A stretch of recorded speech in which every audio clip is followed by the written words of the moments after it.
This morning we are concluding our summer sermon series on the parables of Jesus found in Luke's Gospel. And next week we're going to begin a new back-to-school series entitled, Won't You Be My Neighbor? I want to invite you to invite friends and neighbors to come and join us as we talk about this idea of radical community and our responsibility to those around us, how we can grow more deeply in relation with one another. But that's next week. Today, we conclude with this parable that the gospel writer tells us is about the need to pray always and not lose heart.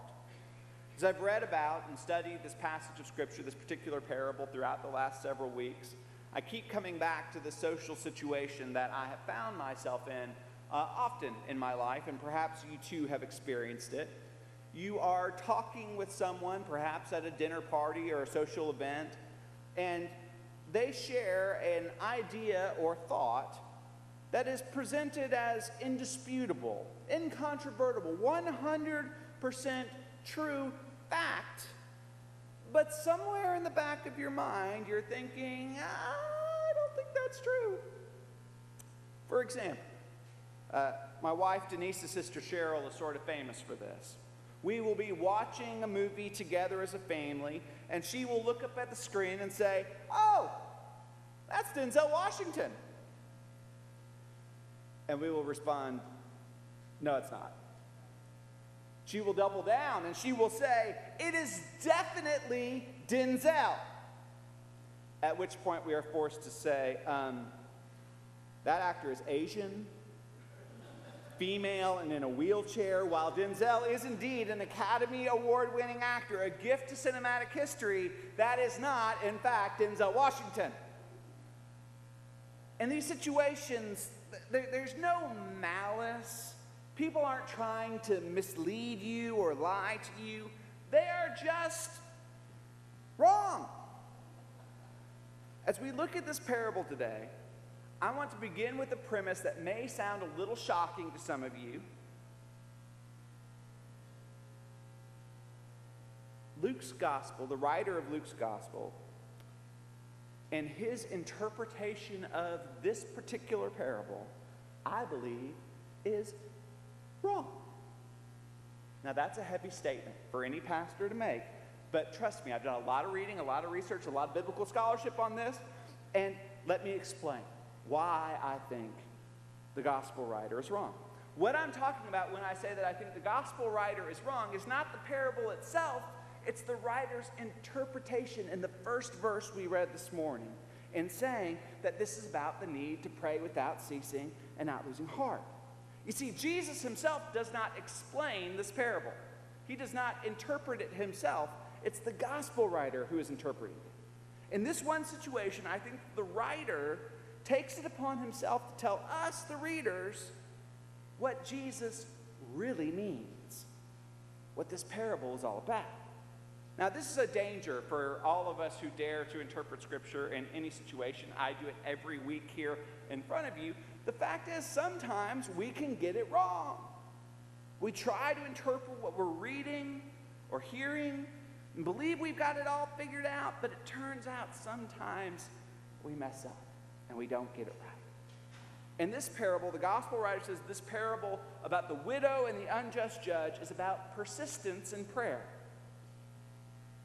Simple interpretation. God's the judge. The widow is you or me or anyone who's praying. And the writer says, just keep praying. Pray without ceasing. Keep coming back to God again and again and again and again. In this relationship, we embrace the time-honored tactics of children everywhere, where we ask God for the same thing over and over and over again, and eventually, if we are persistent enough, we will wear God down. If you bother God enough with your prayers, he will eventually relent. He will give up and give you whatever you want. It makes sense that the author of Luke's Gospel would interpret the parable this way. He's a product of the world in which he lives. First, this gospel, the Gospel of Luke, is very centered on the idea of prayer. Luke's gospel writer loves prayer. So it would make sense that he would think that this is about prayer. Second, it plays into an ancient Near Eastern idea of power. If there's a metaphor for God, it makes sense to the writer that God would be the character who is older, who is powerful, who holds all the power in the relationship. And in this parable, it's the judge. This interpretation also plays into our modern problematic prosperity theology that we all have to fight against sometimes. This idea that eventually God's going to give you everything you want. If you do the work, if you pray hard enough, if you say the magic words often enough, you're going to get what you've always wished and dreamed of. It's kind of bumper sticker, American dream faith, never give up, you can do it, God is with you kind of thing. The problem with this interpretation is, does the character of the judge sound anything like the God we know from Scripture? Listen to this description of the judge once more. He neither feared God nor had respect for anyone. He refuses to execute justice for a widow. Now remember, widows are on that preferred list of people that God is constantly calling on his people to take care of. Widows, orphans, aliens. There's no compassion present in the character of the judge.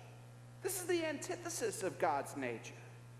And at the end of the parable, he still hasn't changed. He still hasn't learned anything. He still doesn't fear God. He still doesn't respect people.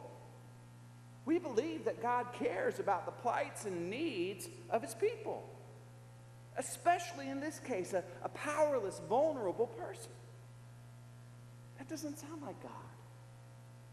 So if God isn't the judge in this parable, who is he? It's a really easy answer because there's only two characters, right? The widow. Oh, that rascally Jesus. He loves to flip the expectations of people. In this parable, he casts God not as the person with worldly power and authority. Instead, he places God's character in the role of the one who is perceived to be powerless. Jesus does this all the time, doesn't he? We see this in other parts of the Gospels by casting unlikely characters as heroes, Samaritans and tax collectors and shepherds.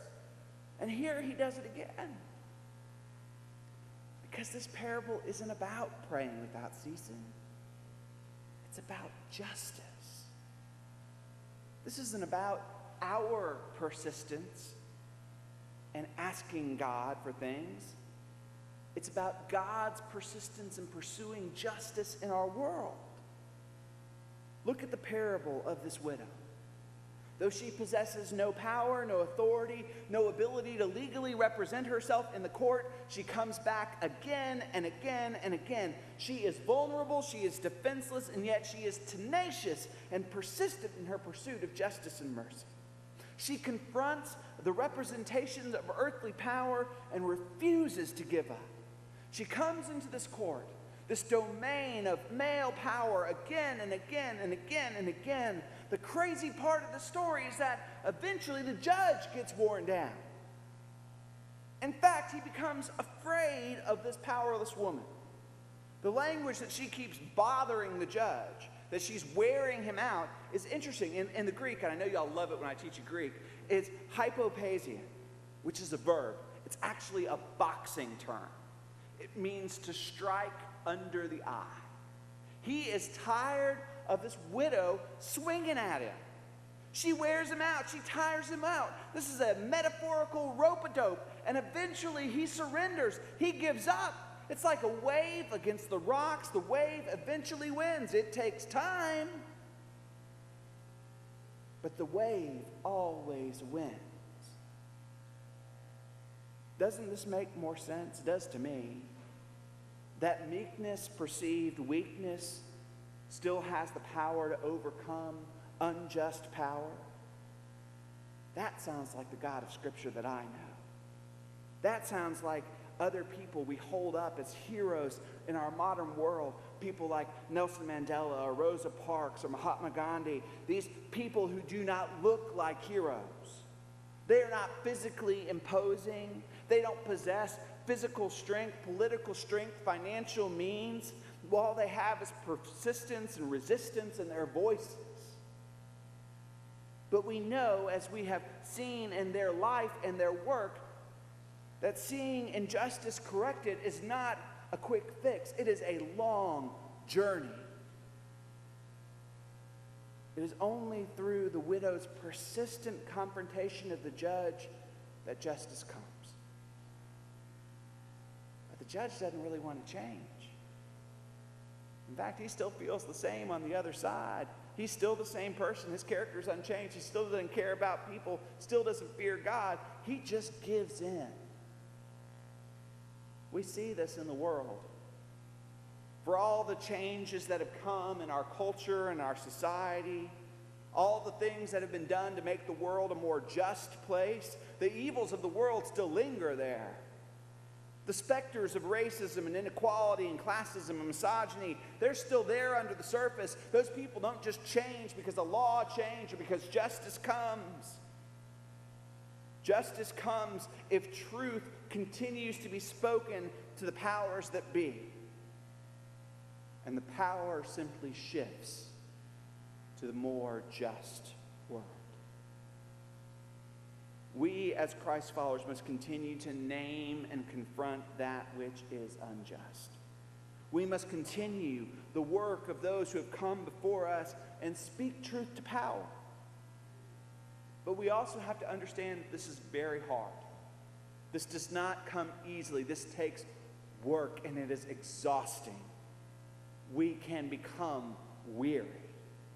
It's not easy to march into the courts of power day after day and demand justice. The problems of injustice often feel too big for us.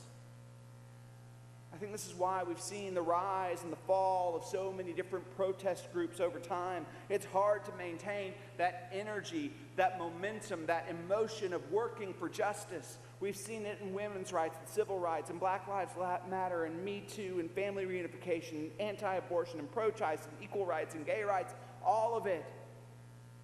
We've seen this ebb and flow of our culture's support or resistance against groups like this. Their work continues, but without the strength and the numbers that were initially with them when they were in the spotlight or at the center of the 24-hour news cycle.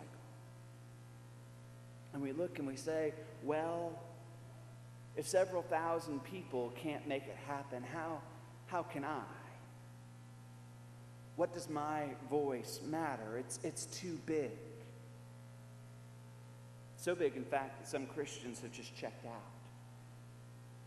They've retreated to the sidelines to just wait it out.